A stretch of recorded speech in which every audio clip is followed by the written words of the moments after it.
திடீர்னு அந்த உறவுகிட்ட இருந்து ஒரு போன் கால் வரும், இமெயில் வரும், மெசேஜ் வரும், ஃப்ரெண்ட் ரெக்வஸ்ட் வரும், ஏதோ ஒண்ணு. உங்கள் உறவுகளை இழந்திருந்தீங்கன்னா, இல்ல உறவினர்கள் இறந்தே போயிருந்தால் கூட நான் சொல்ற இதை மட்டும் செய்யுங்க.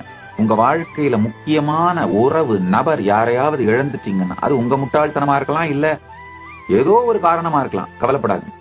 இரவு அந்த உறங்கும் பொழுது அகம் பாவத்திலிருந்து நீங்க அகம் சுபாவத்துக்குள்ள போற அந்த காரண சரீர காலத்துல நீங்க அந்த உங்களுக்கும் அவருக்கும் மனஸ்தாபம் ஏற்பட்டது அல்லது பிரிந்தது சங்கடமானது அதையெல்லாம் அழிச்சிட்டு உங்களுக்கும் அவருக்கும் நல்ல உறவு இருக்கிற மாதிரியே இருக்குது. நீங்க நல்லா இருக்கீங்க, ரொம்ப ஆனந்தமா இருக்கீங்க, இன்னமும் இனிமையா ஒன்றோடு ஒன்றாக இனிமையோடு ஒருமையிலே ஒன்றாக இருக்கின்றீர்கள் அப்படிங்கிறத கடந்த காலத்தை எழுதுங்க. நிம்மதி அந்த உணர்வோடையே அகம் சுபாவத்துக்குள்ள முழுகிடுங்க. சில நாட்கள் மட்டும் இதை செய்யுங்கயா. திடீர்னு பட்டு போனதாக நீங்கள் நினைத்த அந்த உறவு துளிர்த்து வருவதை பார்ப்பீர்கள்.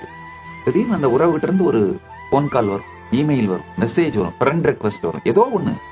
ரிலேஷன்ஷிப்ல உறவுல இருந்த கசப்பெல்லாம் கரைஞ்சு போயிட்டு இனிமையா மலர்ந்துரும். சில நாட்கள்ல உங்க 2 பேர் மனசுக்குள்ளேயுமே இந்த மாதிரி ஒரு பிரச்சனை நடந்தது அப்படிங்கறதே நினைவில்லாம போயிடும்.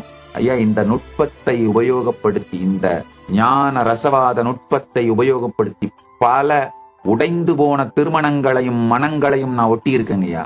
உறவு துளிர்க்கத்துவங்க, புது வாசல் திறக்கத்துவங்க. இப்ப நிகழ்காலத்தை பற்றி கவலைப்படாதீர்கள். பாவ பலத்தினால் எதையும் மாற்ற முடியும். உடனே இதை நான் செஞ்சா உடனே சரியாயிருமா? கொஞ்சம் செய்யுங்கப்பா, நடக்க விடு. Trust the process.